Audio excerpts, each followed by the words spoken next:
Health and fitness requires more than just the physical work. It starts with the work you put in to grow your mind. Welcome to the Mind Gains podcast, where we discuss what it takes mentally to see results physically. I'm your host, Jess. Let's get started.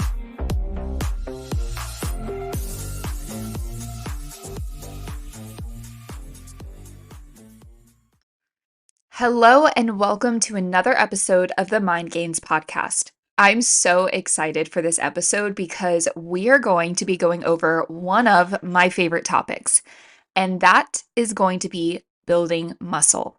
What it actually takes to build muscle. Because truthfully, it's not really something that's talked about a ton. And if you have a desire to put on a little bit of muscle, you're going to have to know how to put it on, right? You're going to need to know what to do from a workout perspective and a nutrition standpoint in order to put on muscle, because it's probably not just going to happen by accident.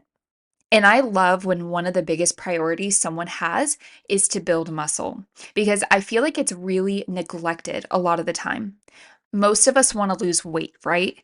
That's usually the biggest thing, and that's totally fine. But a lot of the times, building muscle gets kind of neglected because we're all so worried about seeing the scale come down.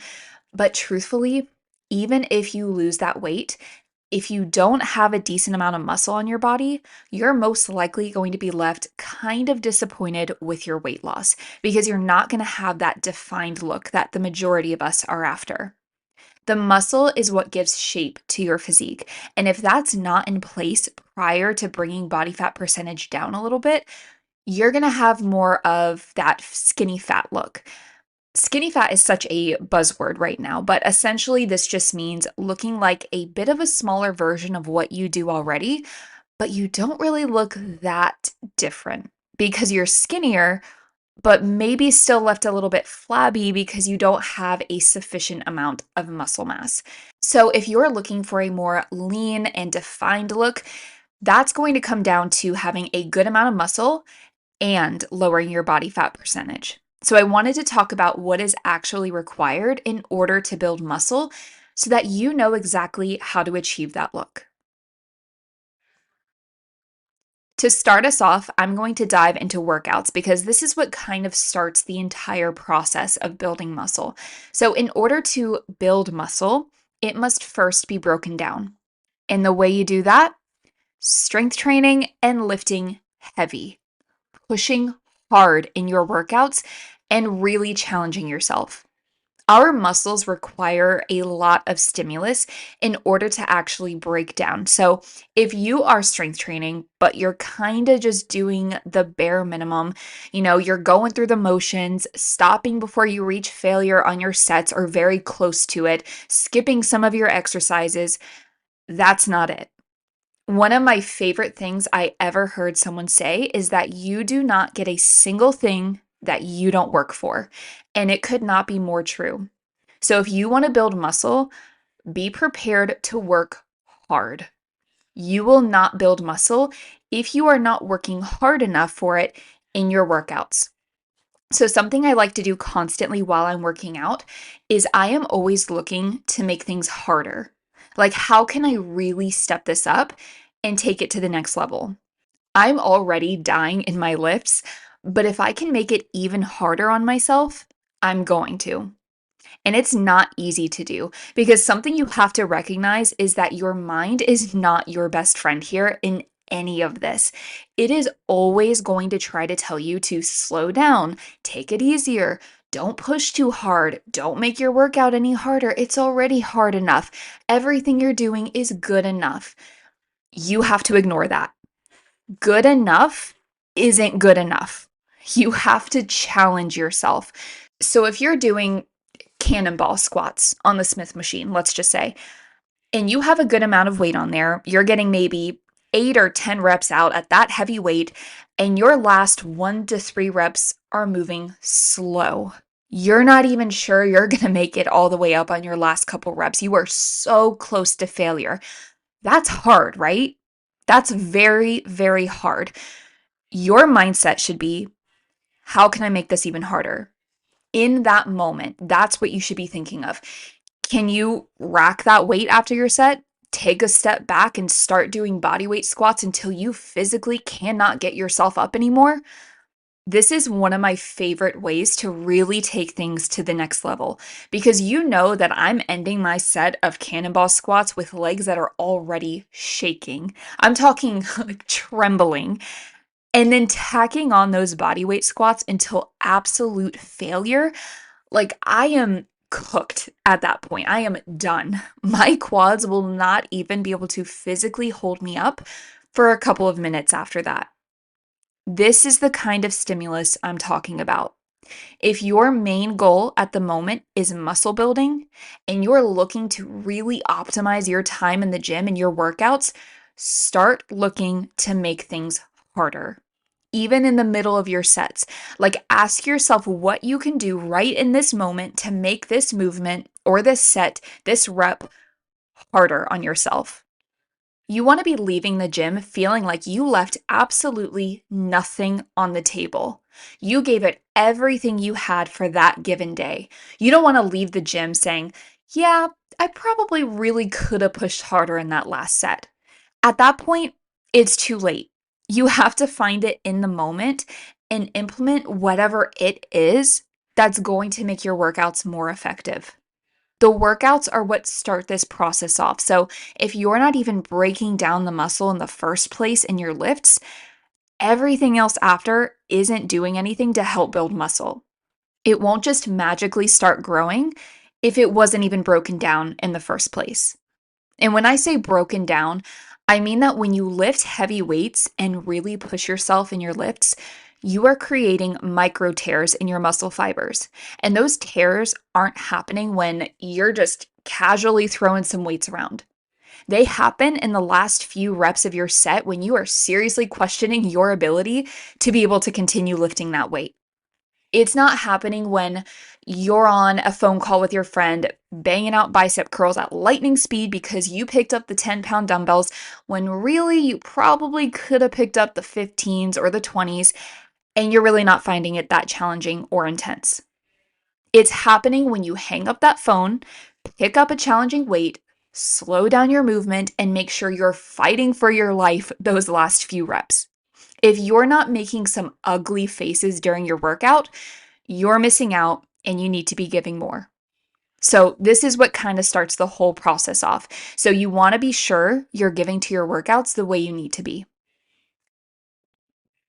All right, so you've gone to the gym, you pushed yourself in your workout, and you left feeling like there was no possible way you could have given more while you were there. Next up after that is, drum roll please, your nutrition. The second part of this three-part equation. And yes, this part is just as important as the first, as working hard enough in your workouts.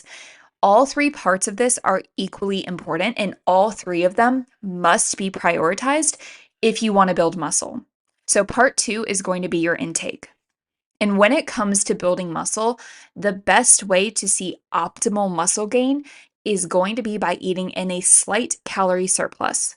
This just means that you're eating a little bit more calories than your body burns each day. And a slight calorie surplus could be anywhere from 2, 3, maybe even 400 calories over your maintenance, also known as the amount of calories your body burns on a daily basis. So, for example, if you personally burn 2,200 calories every day, let's just say, a slight calorie surplus for you could be eating 24 to 2,600 calories a day. The reason you want to be eating in a surplus is because your body isn't building anything when you're not intaking enough calories. If you're eating in a calorie deficit, this is what leads to fat loss, but your body isn't able to build anything when you're not even really giving it what it needs on a daily basis just to survive.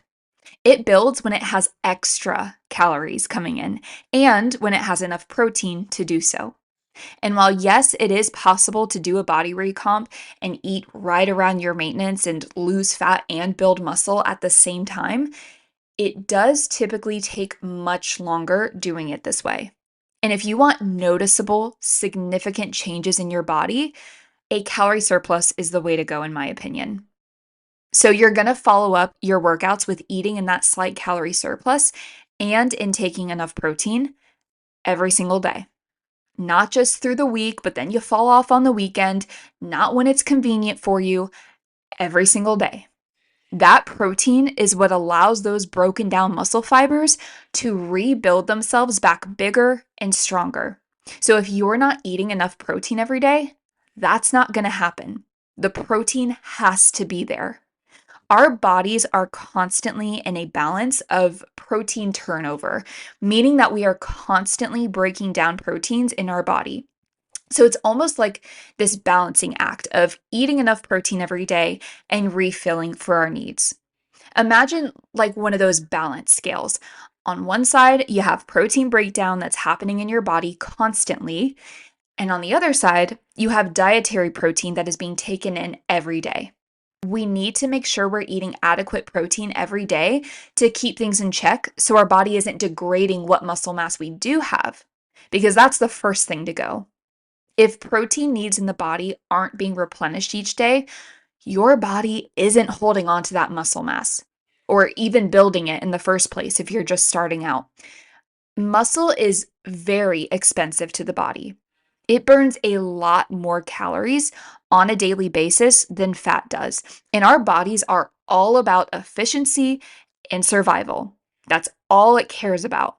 And because muscle burns a lot more calories than fat does, it's going to prioritize breaking down that muscle mass and getting rid of that over the fat. Just to put things into perspective, 1 pound of muscle burns about 6 calories per day while at rest, whereas a pound of fat burns around 2 to 3 calories per day. So while at rest, that muscle burns 2 to 3 times the amount the fat does. This is also why it's great to have some muscle on you, because just by simply having that muscle there on your body, you are burning more calories now throughout the day. So eat a dang protein.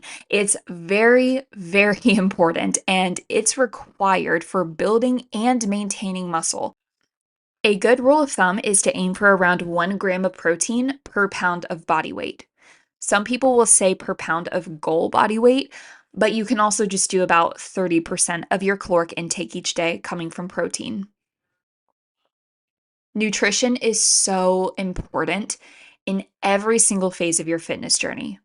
If you are wanting to change your body to the point where it's noticeable and you see phenomenal results, you need to really, really prioritize your nutrition. And in this phase, in a calorie surplus, also known as a bulk or a building phase, that means eating enough calories and enough protein every single day. This doesn't mean 4 times a week, and that's good enough. Going back to what I said earlier, good enough is not good enough. You will be very disappointed with your results if that's the mindset you're approaching this with. Really give to your nutrition every single day if you want great results and if you want to see significant changes in your body. The last part of this 3-part equation is going to be your sleep and your rest. This is a non-negotiable for muscle building, because if you are not sleeping and you're in the gym every day, not taking your rest days every week, you are not building muscle, period. A lot of people think that they can go to the gym every single day and that's how they're building muscle. Incorrect. That's how you're breaking down the muscle. You're repairing it and rebuilding it at night when you're sleeping and when you're taking a rest day from the gym. The only thing that's happening during your workout is destruction. And if you're not following that up with A, proper nutrition, and B, adequate rest, you are not building. You're just running your body into the ground over and over and expecting it to look different, feel different, move differently. It's not going to. Your body is not concerned with building muscle during that workout or when you're spending the rest of your day after that workout with spiked cortisol levels because you're having a stressful day at work. The rebuilding takes place when you are asleep and everything has returned to baseline levels. Everything in the body has kind of been taken care of and things are shutting down for the night. That's when your body takes a good look around and says, "Yep, now's the time to start rebuilding this broken down muscle tissue over here." And it starts building it back stronger so that you can lift heavier next time you place a load on it. Because that's literally what's happening. Obviously, your body isn't actually talking, but it is communicating to itself that, hey, we know we had a heavy load placed on us earlier today that we really struggled with, and we know that she's probably going to ask us to lift it again or possibly even heavier. So your body knows that it needs to repair your muscles, but not only that, it's not just going to repair it back to its original form. It needs to build them back bigger and stronger so that you can lift a little bit more next time and be better equipped to handle that weight in the future. Our bodies are very smart. And again, it cares about efficiency. So if it thinks there's a chance you're going to ask it to lift something heavier next time, it's going to adapt and build your muscles back stronger so that they're more prepared for that lift next time. I don't know about you guys, but I think that's pretty freaking cool.